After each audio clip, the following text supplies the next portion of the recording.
Here is the USB with the data on it. If you had always done this, I might have thought more highly of you, but now, this is mine. Don't think you'll get it back. Is that so? David, my manager, looked down at me with a satisfied smile. And then, you're of no use to me anymore. I'll be taking over the business meeting tomorrow. As of today, you're fired. Understood. I handed David the resignation letter I had prepared in advance. Once I confirmed the USB was inserted into the computer, all that was left was to wait and see how things unfolded. Now no longer an employee, I subtly lifted the corners of my lips. My name is Michael. Ever since I was young, my parents gave me a cell phone, and I became immersed in watching videos and conducting simple searches. Above all, what captured my interest the most was gaming. Back then, my parents installed apps for educational puzzles and simple games for me to play. Once I learned how to operate them, I started installing games that interested me. This was what led me to dive deeper into the world of computers. When I entered elementary school, my father gifted me his old computer. In this day and age, it's good to be able to use a computer. Plus, for a game lover like you, it'll be a great gift. Thanks, Dad. My mom was worried about my future grades. However, throughout my elementary school years, I continued to score perfect marks on most tests. Thanks to that, my mom, who was initially skeptical about giving me a computer, stopped fretting. As I progressed to middle school and my allowance increased, I became engrossed in building my own computer.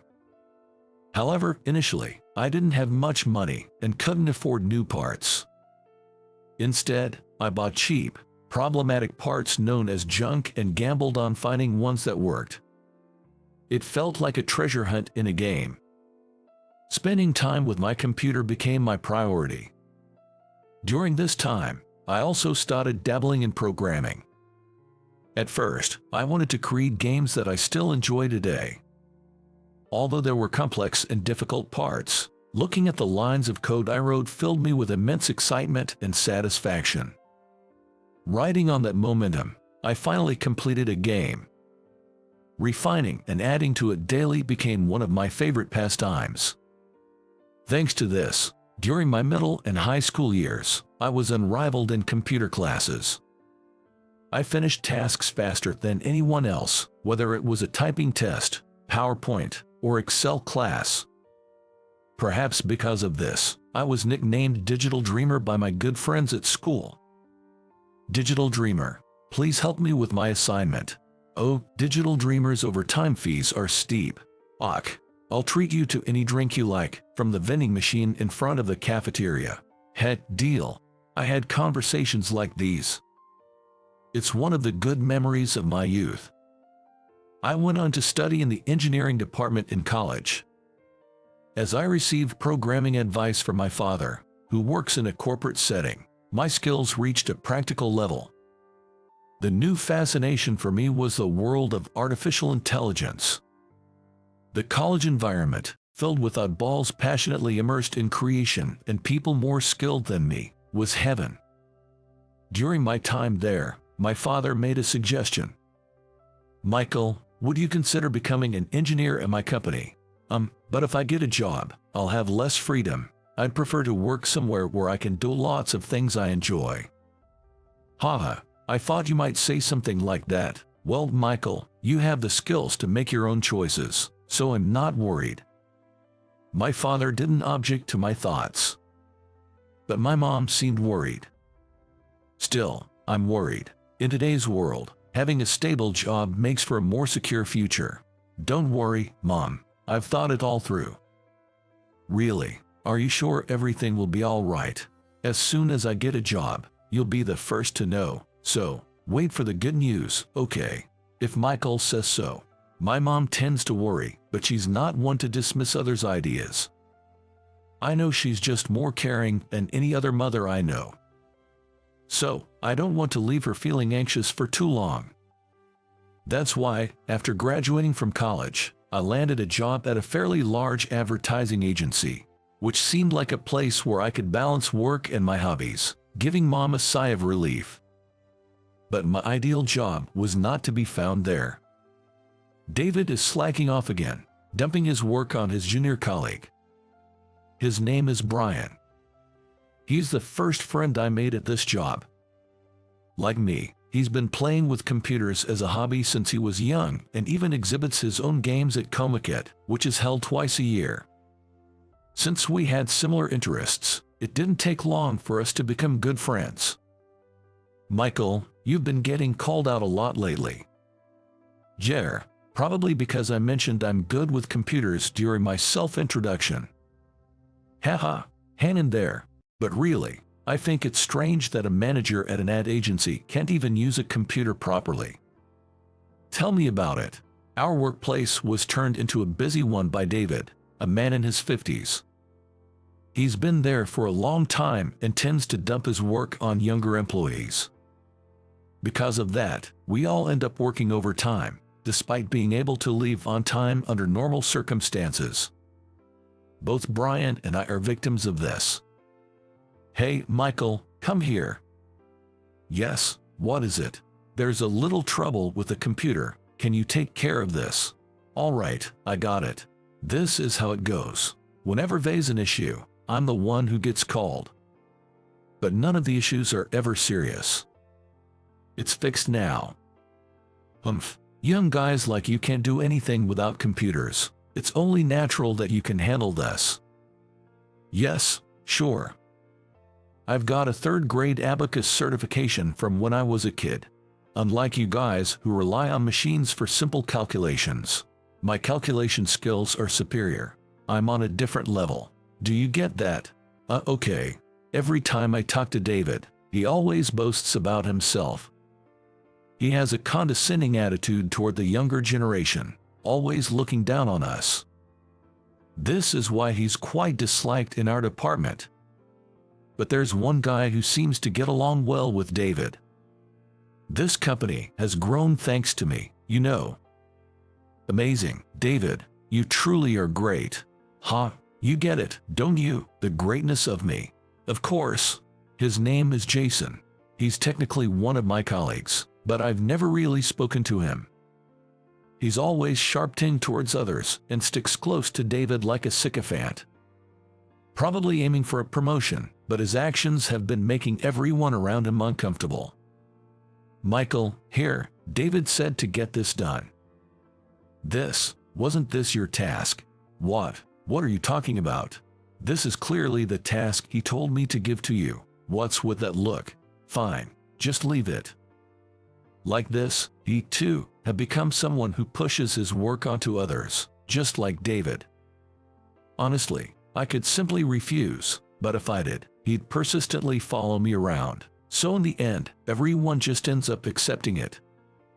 Michael, you're having a tough time. Huh? You too, Brian. Why did we end up working here, I wonder? Haha, right. Well, thanks to those two, I was able to get along with the seniors and peers at the workplace. Lately, everyone started complaining about those two whenever we talked during breaks. Then, a big project came in. It involved handling a new advertising campaign for a globally recognized company that specializes in the Japanese versions of computer software. For the size of the company I work for, this was a huge task. The president seemed very enthusiastic about this opportunity. Thankfully, after much effort, the contract for the job was officially signed in a subsequent meeting. It was a sign of significant progress for the company. Soon, the news reached our department. We were informed about the personnel needed to prepare the data for the business talks. Looking at the list of members participating in the project, I saw my name on it. Good for you, Michael. Jer, this project seems like it will be rewarding. I'm sure you'll bring great results. I'm counting on you. Thanks, I'll do my best. Brian was happy for me as if it was his own achievement.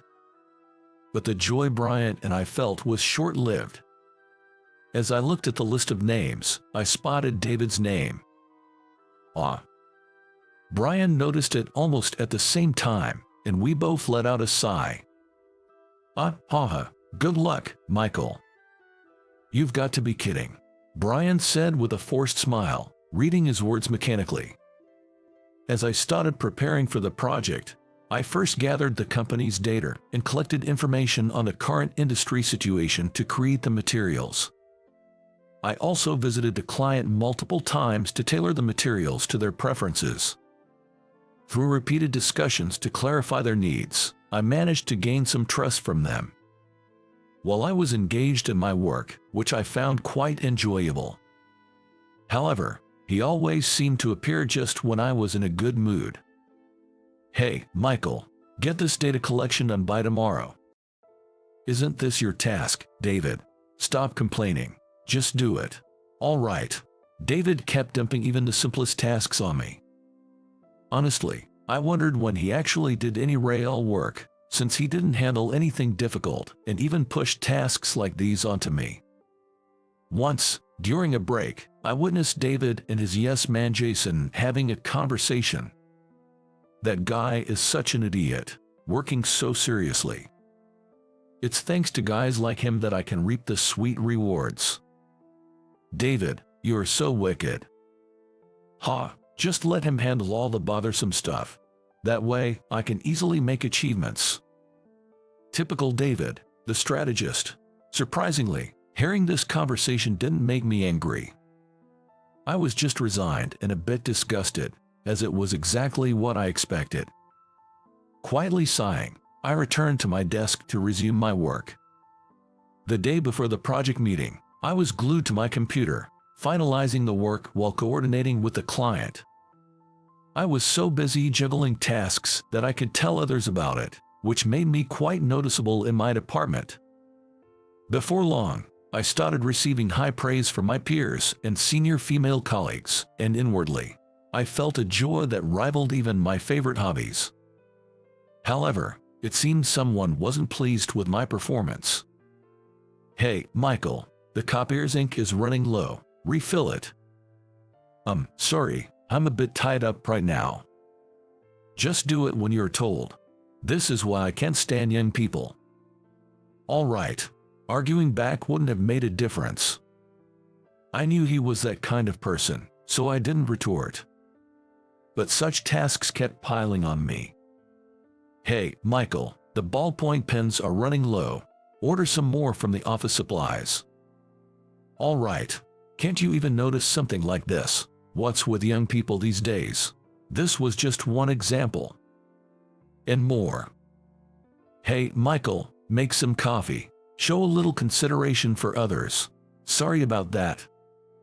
After being told to make coffee and bringing it to David, he said, changed my mind. Make some green tea instead. All right. Seriously, you're so slow that you've made me change my mind. Honestly, I had the fleeting thought of spilling the hot coffee I was holding.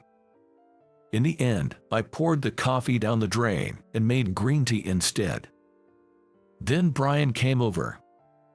You all right, Michael? Yeah, thanks, but there's not much I can do. Sorry, I can't help much either. Haha, it's fine. Just talking to you makes me feel like I'm not alone. That's a relief. Michael, once this project is over, let's go grab some food. Steak, barbecue, whatever you want. It's on me. That sounds great. I'll just deliver this tea. A job I was enjoying. And the personal time promised in the contract. All taken away by a man named David, leaving me with a budding sense of revenge. While feeling the warmth of human kindness being snatched away and consumed by growing hatred, I placed the steaming tea next to David. It was meant to be a signal for battle. Then, as if to deliver the final blow, David dumped a huge pile of documents on my desk. Sort these documents chronologically and refile them. I need it done by tomorrow morning. That's unreasonable. I have the project to work on as well. You're a junior, and I'm the manager. You should understand the hierarchy. Normally, you can't defy me. Can't you even handle such a simple task? You're incompetent, pathetic, Really, no matter how good you are with computers, if you can handle clerical work, you're a failure as an office worker. Do you get that? You're the kind of person who gets discarded. David probably had been harboring resentment towards me. He ranted at me without caring about the looks from others around us. Then, with a satisfied expression, he prepared to leave for the day. "Oh, and give me the documents you've prepared." His tone clearly showed he was looking down on me. Normally, someone in my position should be handling big projects like this and communicating with clients. It was too early for you.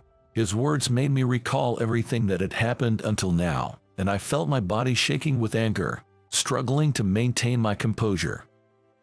For the first time, I experienced how one's vision darkens and narrows when they lose themselves in rage. But in the remaining glimmer of light, I saw Brian and other colleagues and seniors looking at me with concern. I managed to suppress my rising dark emotions. "Understood. Here is the USB with the data." "Humph, that's more like it. If you always did this, I might have been nicer to you, but now, this is mine. Don't expect to get it back." "Is that so?" David looked down at me with a satisfied smile. "And you are no longer of use to me. I'll be at the business meeting tomorrow. You are fired as of today." "Understood. In that case, I'll go and say goodbye to President Thomas." "Do whatever you want." I handed David the resignation letter I had prepared and kept in my desk. He took it, seemingly pleased, and left the room with Jason. "Excuse me." "Come in." After my conversation with David, I went to the president's office to explain the situation. I talked about how the project data was uploaded to the company's cloud and how it could be accessed.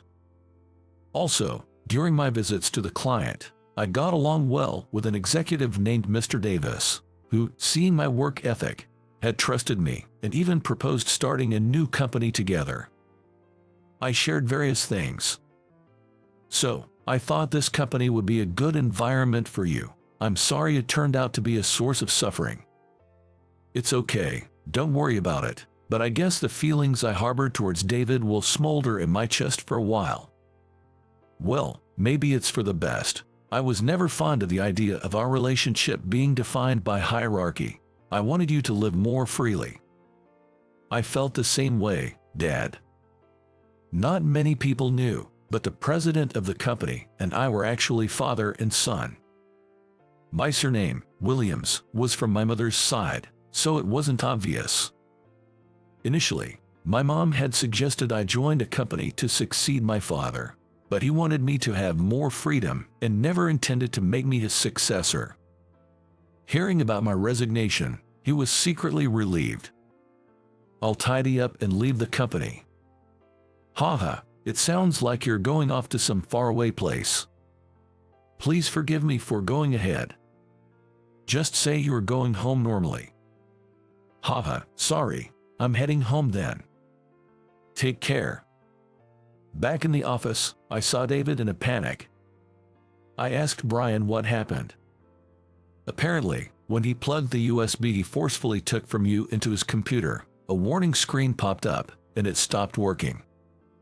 "Huh, I figured as much." "Everyone he asks just brushes him off, saying they don't know what to do, so he's getting even more frantic." Watching David and Jason flustered, I couldn't help but snicker. Noticing me, David shouted in a near yell, "Hey, Michael, what's the matter, David? When I inserted the USB you gave me, it stopped working. Fix it." "With all due respect, David, I was fired by you just moments ago, so I'm no longer an employee. It's also past my working hours, so I'll be leaving now." Saying this, I began gathering my personal items to leave. Then, David approached me with heavy footsteps. Then, he reached out to grab me by the collar. "I am no longer your junior colleague. If you harm me, I will file a police report." Heck. David's face turned bright red, and he froze on the spot. "What on earth did you do?" "Well, I can't think of anything, but as a manager, weren't you aware that our company prohibits the transportation of data via USBs? What are you talking about? It's a rule for preventing data leaks. If proper procedures aren't followed, inserting a USB will trigger a warning screen. Oh, right. Recalling the company rule I mentioned, David's face turned pale. It's surprising that someone in your position would forget such an important thing. How did you manage to be in a leadership role? You're getting too cocky. You can't even do basic computer work and lack rational adult thinking, acting like a child unaware of the wider world. Despite your age, your thinking hasn't grown at all. It's amazing how you've managed to survive in society. I mimicked what David usually did to me, right in front of him. Watching this, my colleagues tried to suppress their laughter, their shoulders shaking. Brian, watching the exchange between David and me, leaned on his desk with a smile. Well, if you follow the proper procedures, it will work. Upon hearing this, David seemed relieved and let out a deep sigh. Seizing the moment, I decided to add more. If you apply to the admin department, it should be operational in 2 or 3 days. Hearing this, David's face turned pale again. The business meeting is tomorrow. You understand the current situation, right? As someone in a higher position than me, you should naturally understand. Damn you. Well, since I've been fired and you consider me incompetent, I'll leave this company now. I rely too much on computers, after all, and please, don't contact me. We are practically strangers now, David. Saying this refreshingly, I felt like a hero who had triumphed in battle as I left the room. As I had told my father, the data from the USB memory stick was also uploaded to the company's cloud. However, I deliberately saved it in a place where David, lacking computer skills, would not be able to find it. Despite my resentment towards him, my enthusiastic father and the other project members were not involved. Additionally, I had thoroughly informed Mr. Davis, the client's executive, about the entire incident, so even if David made a blunder, it wouldn't jeopardize the deal. I was confident that my father would skillfully handle the situation tomorrow. Time passed after that incident. One day, over drinks, I heard the continuation of the story from Mr. Davis, who was then an executive on the client's side. David appeared at the scheduled business meeting looking completely worn out. He apparently tried to bluff his way through, but both the clients and my father pointed out every little detail, causing his voice to tremble and grow fainter. Moreover, when asked by the clients why I wasn't present, David boldly claimed I fired him because he was incompetent, as if he had done something righteous. Amidst the clients who chuckled awkwardly, Mr. Davis, the only one with an unchanged expression, calmly spoke.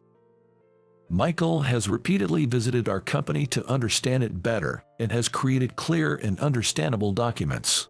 The quality of the completed ads was high, and we were keen to work with him. In what ways are you more capable than Michael, David? David confidently boasted. I have extensive experience in traditional methods and a strong understanding of foundational business skills. At this, my father burst into laughter. Foundational business skills. Michael actually has a wide range of qualifications in modern business practices and technology. Additionally, he has a strong background in bookkeeping and secretarial work. Given his education and experience, I believe he is quite accomplished. Hearing this, David was petrified. Why do you know so much about that guy? He asked in disbelief. I've been the second closest person to him in this world. It's only natural that I know him well.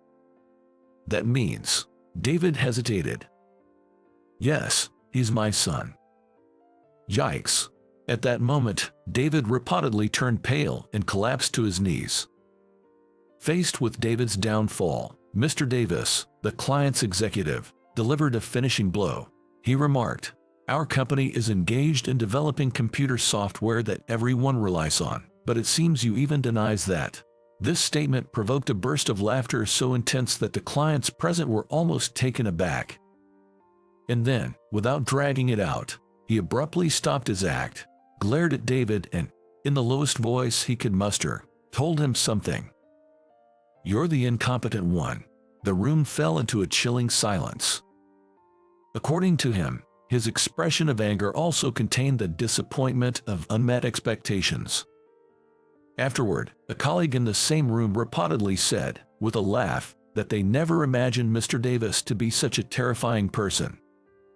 In the unexpectedly tense atmosphere of the meeting room, everyone except my father and Mr. Davis were reportedly staring at their desks, completely motionless. Amid this situation, my father addressed David. "I understand that it's hard to keep up with the times, especially as we get older. I face the same challenge, but we can't deny these changes. When we do, it's as if time stops. Our industry always needs to be at the cutting edge," he said.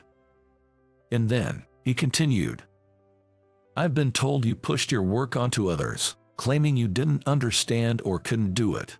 We've gathered information from your junior colleagues. It turns out that most of the work attributed to you was actually done by them. So, what is your value here?" At that moment, David was like a frog under a snake's glare, as Mr. Davis metaphorically described. As David became nearly immobile, President Thomas stood up. "I have the materials prepared by Michael right here. I sincerely apologize for the great inconvenience caused today due to my lack of supervision," he said. After saying this, President Thomas greeted the clients with a respectful nod. In response, Mr. Davis remarked, "The excellent materials and the trust that Michael established are still here. Let's discuss this again on another day. After all, we're almost like family," he said, laughing and diffusing the situation. The clients Mr. Davis had brought along also eased the tension with laughter, agreeing with Mr. Davis's decision. Once the atmosphere had calmed down, my father once again fixed a stern gaze on David. "In this world, everything tends to balance out, as if symbolized by the scales of justice seeking equilibrium," my father said, his smile somewhat unnerving. "Now, one side of the scale holds your accumulated actions. What shall we place on the other side to balance it? Let's discuss that back at the office," he suggested, his grin hinting at mischief. Subsequently, my father dismissed David from his position that very day. Mr. Davis, who is usually all smiles, and my father, who is always so kind. Hearing about these unexpected sides of Mr. Davis and my father sent a shiver of fear down my spine. Don't worry, that was just an act at that time," he said, reassuring me with a smile. I decided never to cross these two men. Afterwards, I became deeply involved in the new company I started with Mr. Davis, working more enthusiastically and diligently than ever. The business focused on developing apps that everyone could enjoy and find useful. There was a lot to do, but most of the work overlapped with what had been my hobby. As a result, I successfully turned my hobby into my career. I also kept in touch with Brian, who stayed at my father's company. Sometimes, when our schedules aligned, we would go out for meals and invite Mr. Davis, the president of the new company. The two of them developed a really good friendship, becoming almost like best buddies. Next time, when the app Michael and I are developing is complete, I want to approach your company for the advertising." "That's great. I would definitely like President Thomas to pick me for handling the negotiations," Brian responded. "Ha, I'll count on you when the time comes." The connections we had made along the way brought us together as companions on a new path. In life, as long as you strive to move forward, nothing is in vain. Everything becomes a part of who you are in the future. I learned this from the experiences I've had up to today. On a side note, the other day, on my way home from work, I saw David. He was standing in front of a computer school, talking with people his age. After a while, a young man came out of the shop and assured everyone inside, "David, if only you had changed like this sooner, I might have been able to truly respect you. Good luck." I felt a sense of encouragement for him, recognizing his willingness to confront himself and make an effort. Change in times is like a raging river. If you let your guard down, it can drag you down into murky depths and into darkness. That's why it's important to actively gather information and continually update your skills. Doing so allows you to evolve into a self capable of keeping up with the new era. Therefore, it's crucial not to give up or be negative about things you can't yet do. It's also important to love the human part of yourself that is uniquely you. I vow to live each day without forgetting to always learn as I move forward.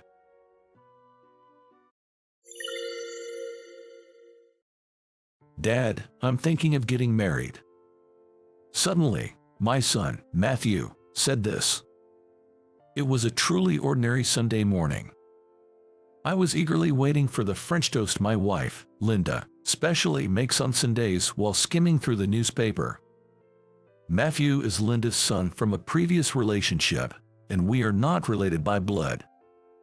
For your information, this is my first marriage, not a remarriage, and I married Linda, who already had a child. At that time, Linda had already given birth to Matthew. Her previous husband had an affair while Linda was pregnant and never returned after the birth. Matthew grew up without knowing his biological father. I've explained our lack of a blood relationship to Matthew several times since he was old enough to understand. After each talk, I would always hug him tightly and assure him, "You are my son." Matthew considers me his real father, and I think of him as my true son. Linda and I never had children of our own. Such things are beyond our control, and there's nothing we could do about it. Linda seemed worried about it and once suggested, should we try fertility treatments? With a troubled look. I responded that it was unnecessary to put her body through such treatments when we already had a wonderful son. It was my heartfelt truth. So, the word marriage uttered suddenly by my precious only son turned a peaceful Sunday morning into a state of panic. What? Did you just say marriage? Are you talking about getting married? I lifted my eyes from the newspaper and looked at Matthew, who nodded back with a serious expression. His eyes reflected a firm resolution. I've been in a long-term relationship. I wanted to introduce her to you both earlier, he said, explaining how it was difficult to find a right opportunity. As a father, I have to fully embrace my son's momentous decision. Can you tell me a little about her? It would be quite unsettling for both your mom and me to meet her without any information. There's no point in trying to fix it. I will tell my son my honest feelings. Matthew then began to talk hesitantly about the woman he was considering marrying. Her name is Stephanie. She recently started working as a curator at a science museum. Matthew, an architect, met her by chance at a drinking party. Next weekend, I plan to bring her home. Are you two available? Linda and I exchanged glances. We thought this would progress more slowly, but it seemed the couple had a different pace. There might be some urgent reason we don't know about. I'm okay with it. What about you, Linda? When I asked Linda, she replied, "Of course, it's fine." Her slightly complex smile suggested the mixed emotions of a mother about to see her precious son start his own journey. I may not understand a mother's feelings, but I decided to firmly support Linda. As the weekend approached, our house gradually became more restless and excited. Even Matthew seemed unsettled. Linda was busy with cleaning, tending the flower beds, and planning the dinner menu for that day. I was the only one with nothing to do. So, I decided to immerse myself in work.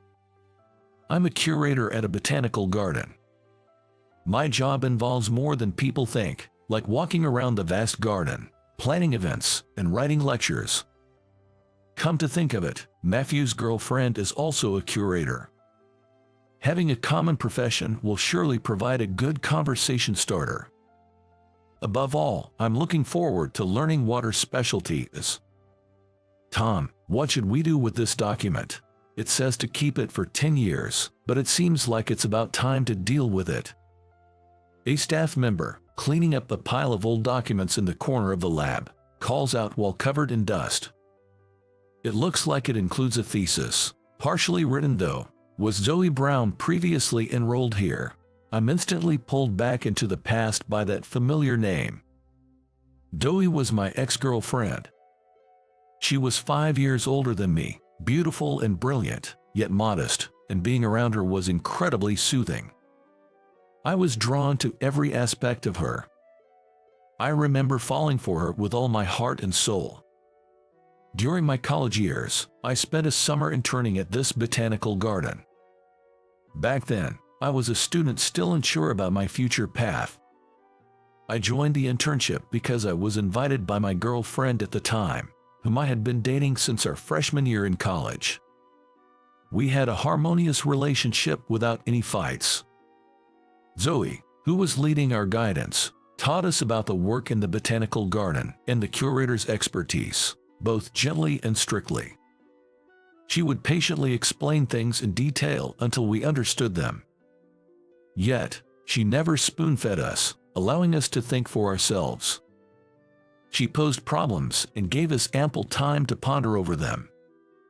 I think she was trying to convey the beauty of the botanical garden and the pros and cons of being a curator to us accurately. At the end of the summer, on the day of the last fireworks festival, I broke up with my girlfriend. I remember her trembling shoulders in her summer dress. She seemed to have had a vague idea about my feelings for Zoe. When she tearfully said she had been afraid of this moment, I truly felt pained. I really felt sorry for her. But still, I couldn't forget Zoe. She was already a working adult, and I was still a student. I hadn't even decided where to work yet. All I, still immature, could do for Zoe was to make a straightforward move. After frequent visits to the botanical garden and slowly closing the distance, I finally managed to go out for a meal with her around the end of the year, close to New Year's. I didn't ask her out for Christmas because I was afraid of being rejected. When I bluntly confessed, "I've fallen for you," she blushed, touched, and smiled, saying, "Thank you." But thank you wasn't an answer. So, I said again, "I want to date you." Zoe nodded quietly. Surprised, I pinched my cheek reflexively. Feeling the pain, I finally realized it wasn't a dream. Back to the present, in front of my usual computer screen. She left the botanical garden before finishing that thesis. She was a very dedicated researcher, so everyone felt sad about her departure at that time, the staff member remarked. I received the unfinished thesis of Zoe from the staff member. Come to think of it, even when we were dating, I always called her Zoe. I couldn't dare to call her by her first name only. With a flood of memories, I quietly filed the old thesis in my desk drawer. If I keep reminiscing, I might even recall the bitter memories of when she left me. I'll take care of this one. For the other documents due for disposal after 10 years, please load them onto the back of the pickup truck in the back tomorrow for transport to the cleaning plant, I instructed. After giving the directions, I turned my attention back to the computer. I noticed in the dark screen's reflection that my face resembled the one I had when Zoe left me. The happiness of our time together makes the shock of our breakup still linger. Probably, my wife, Linda, knows it too. That there's always someone unforgettable living in my heart. And I think her not touching upon it is a sign of her wisdom. My feelings of affection for the modest and earnest Linda are genuine, not a lie. I also want my son, Matthew, to marry someone he truly loves. From the bottom of my heart, I hope he doesn't become a disingenuous man like me, harboring feelings for someone other than his wife. The day finally arrived when Matthew was to bring his girlfriend home. In the morning, Linda and I were flustered, not knowing what to wear. I thought it was over the top to greet them in a suit. Seeing our panic, Matthew, the person of the hour, couldn't help but laugh at us. They said they wanted to see a normal family, so I'd like them to welcome me without being too pretentious. Matthew said that and laughed as he went out to greet her at the entrance. From Matthew's words, I immediately thought that her family environment was a little less fortunate. A few minutes later, I heard Matthew returning from the station where he had gone to pick her up. Linda and I exchanged glances, reminding each other to stay calm as we took a deep breath. When the living room door opened, I was so nervous that I almost jumped up, holding hands with Linda. In contrast to her tension, the young couple entered the living room with bright smiles. As she followed Matthew into the room, my breath caught at the sight of Stephanie. Stephanie resembled Zoe, the unforgettable woman who still occupied a place in my heart. "Nice to meet you. I'm Stephanie. I'm dating Matthew. Sorry for the late introduction." She greeted us briskly in a clear, well-pitched voice. She was like a gentle breeze in early summer. That was the impression she gave. "Hey, pay attention.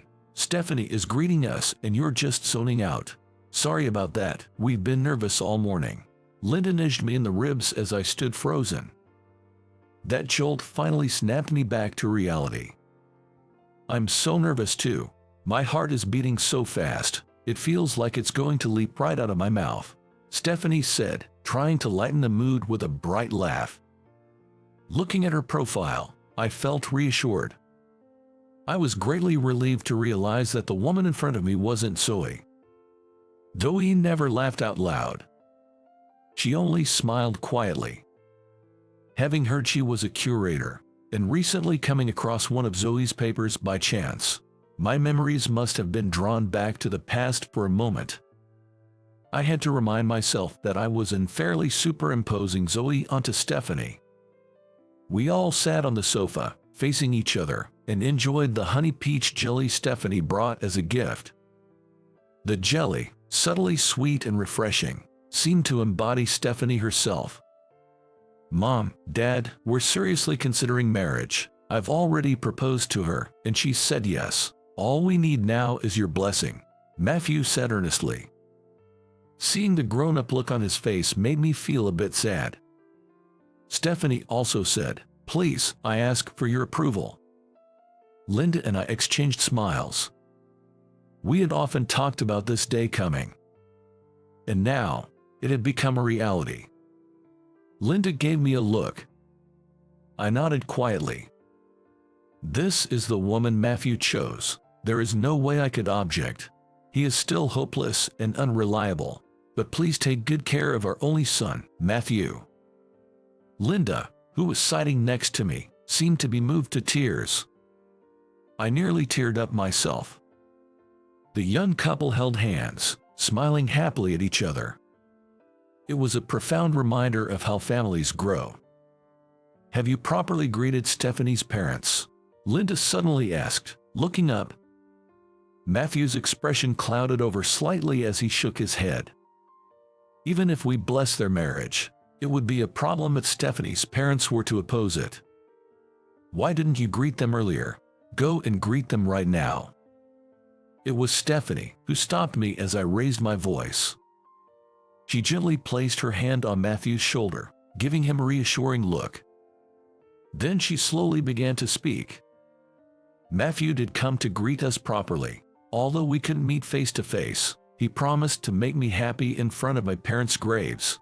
Seeing that, I decided to marry him. It seems her parents had already passed away. I wish she had told me such important information earlier." Matthew sometimes omits crucial details. "I'm sorry, I didn't know. I didn't mean to bring up such sad memories." Stephanie shook her head at my words.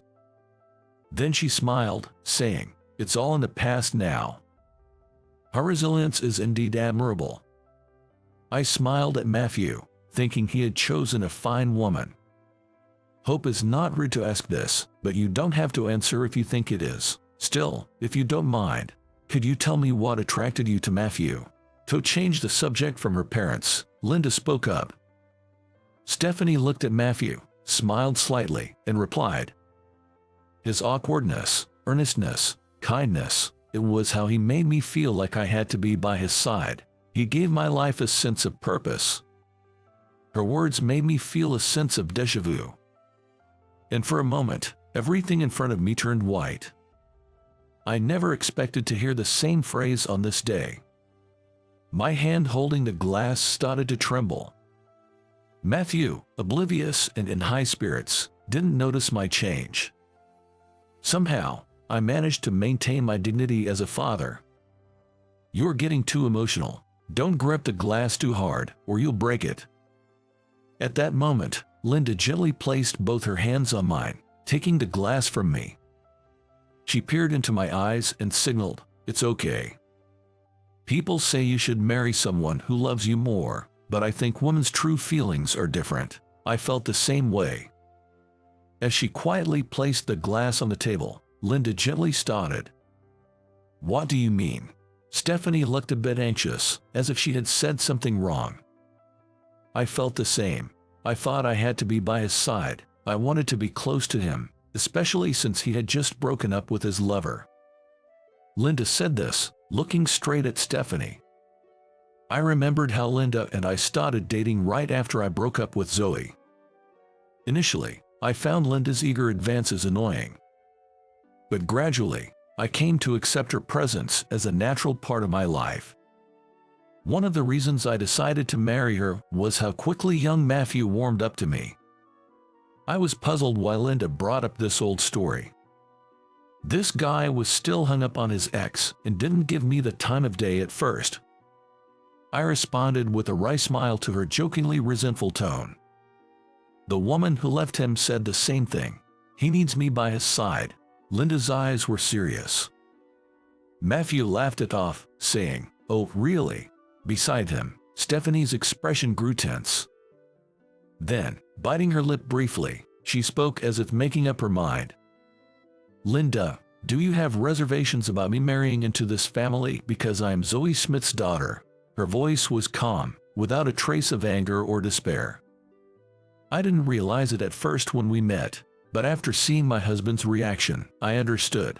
"You're the daughter of my love rival." Linda said this with a wistful smile and a sigh. A cold sweat ran down my back. All of this was due to my lingering feelings. Sorry, I'm the only one who can't seem to keep up. Is Stephanie the daughter of your ex-girlfriend?" Matthew, feeling left out, asked for clarification about the situation. All eyes turned to me. "Stephanie is Zoe's daughter, right?" I asked, seeking confirmation, and Stephanie nodded slightly. Then, she revealed the truth that she had known about me for a while. "I wanted to know why my mother married that worthless man and why she left you. I visited the botanical gardens several times, relying on the only photo she had of you. That's when she happened to run into Matthew by chance at a drinking party. I was truly surprised when I found out Matthew was your son. He's kind, earnest, and sincere. I imagine you must have the same character traits as a father." I listened to Stephanie's words somewhat absently. The reality hadn't sunk in yet. The woman in front of me, still occupying a place in my heart, is Zoe's daughter and about to marry my dear son. Zoe, the woman who chose another man over me. The humiliating past I couldn't forget came flooding back vividly. Yes, that day was supposed to be our one-year anniversary. Our relationship seemed smooth. Everyone around us blessed and acknowledged our relationship. But on that day, Zoe broke up with me. I had believed our relationship was going well. Was I the only one who thought so? Around 6 months into our relationship, I started to notice the shadow of another man around Zoe. I trusted Zoe and couldn't imagine her lying to me.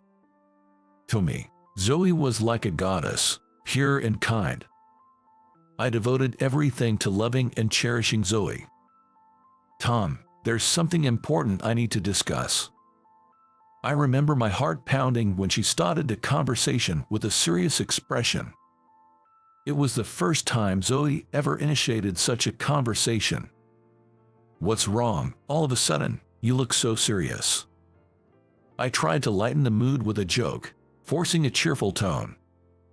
But Zoe's serious expression didn't change. "I'm going to go with him." Zoe's words were succinct. Him was the man who had been lurking in Zoe's shadow. Though I pretended not to know, I had secretly investigated the man. The him Zoe referred to was her cousin. He was an outlier from Zoe's family of scholars, doctors, and civil servants. 3 years younger than Zoe, he was unemployed. He earned a living from gambling or working as a bouncer in the nightlife district, rough around the edges in my eyes. Completely unsuitable for a goddess like Zoe. He was a man tainted by the vulgar world. That person is. I knew you were looking into it, Tom. I'm sorry for making you feel anxious. Zoe apologized without blaming me, acknowledging her fault. Why? If there's something wrong with me, I'll fix it. We never had any problems till today. We were going to be together forever. I really cherish you, Zoe, truly, for a lifetime. I couldn't finish my sentence as tears started to fall. Zoe just stared at me. It was the first time I saw such an unreadable expression on her face. I didn't want to believe that there was a side of her I didn't know, so I looked away. Tom, you haven't done anything wrong. I understand that you cherish and love me. You're reliable and have a vision for the future. A commendable person. You'll definitely become a good citizen, but he needs me by his side. The person who needs me the most in this world isn't you, it's him. Zoe's unexpected words hit me like a blunt force to the head. Despite my love reaching her, and despite a future where I could lead a decent life being visible, why did Zoe? Wait, I need Zoe too. I want her to be by my side always, to be happy with me, always smile with me.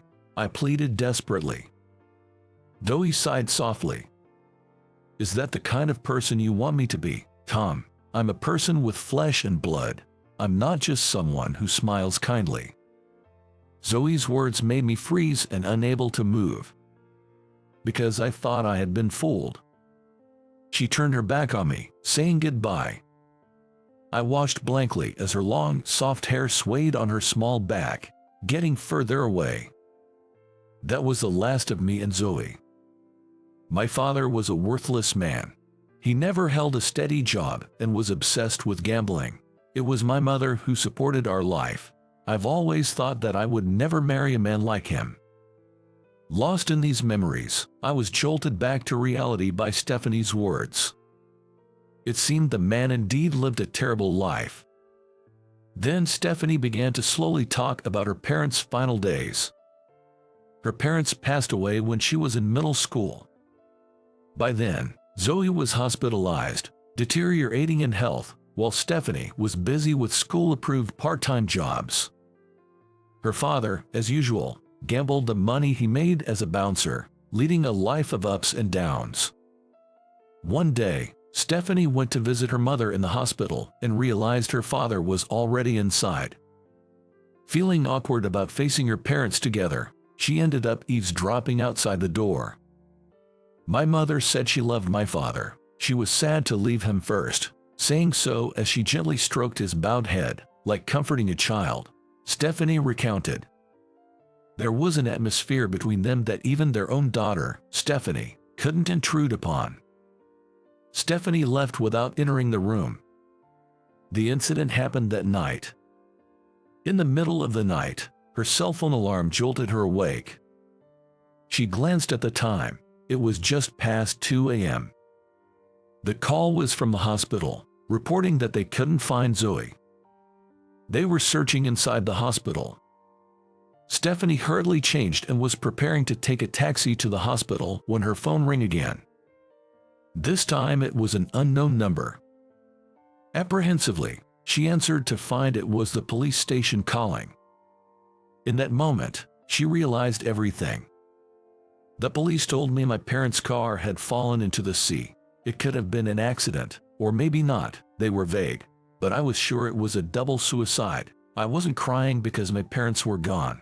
I was overwhelmed with grief and despair for being left behind. I sat at the entrance, crying out loud, Stephanie said.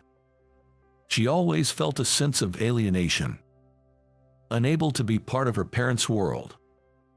Of course, she received their love. But she sensed a different bond between them. I don't know if it was my father who chose that path or my mother who chose to leave this world.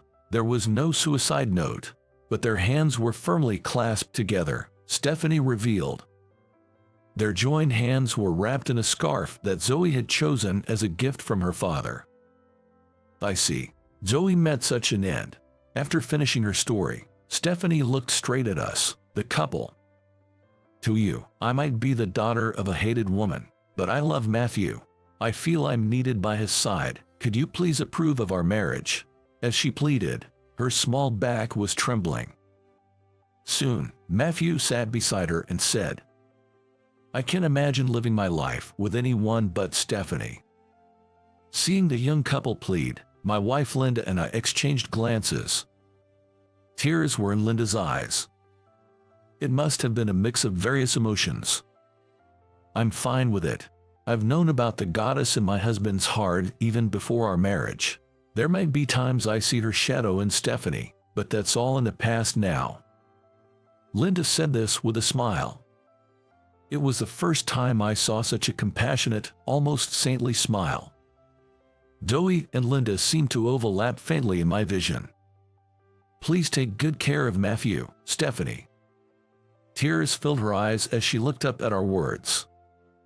Matthew gently wiped her tears away with his sleeve. Surely, these two will make a good couple. A couple that truly needs and supports each other. I'm sorry, sweetheart. I was a little bit mean, Linda said. I'm happy to be married to someone I can love. You don't need to feel guilty. I love you, including the Zoe inside you. Please don't forget that, she said. Unexpectedly, these words from Linda began to melt the stubbornness and pride inside me.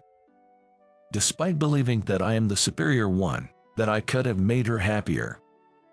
Those feelings are slowly fading away, along with Zoe's shadow. Before me is Linda, smiling like a saint. Linda, thank you for loving someone like me. I found myself saying naturally. Linda's eyes widened in surprise, and the next moment, she hugged me tightly. An incredible sense of relief enveloped me. I truly felt loved. Hey, this is our introduction. Can you guys not be lovey-dovey? Matthew, our son, said with a hint of exasperation. I grinned back at him. Your dad is loved this much by your mom. You'd better keep up, Matthew, I replied. The young couple looked at each other, surprised at first, then burst into laughter. These two are fine. I'm sure of that.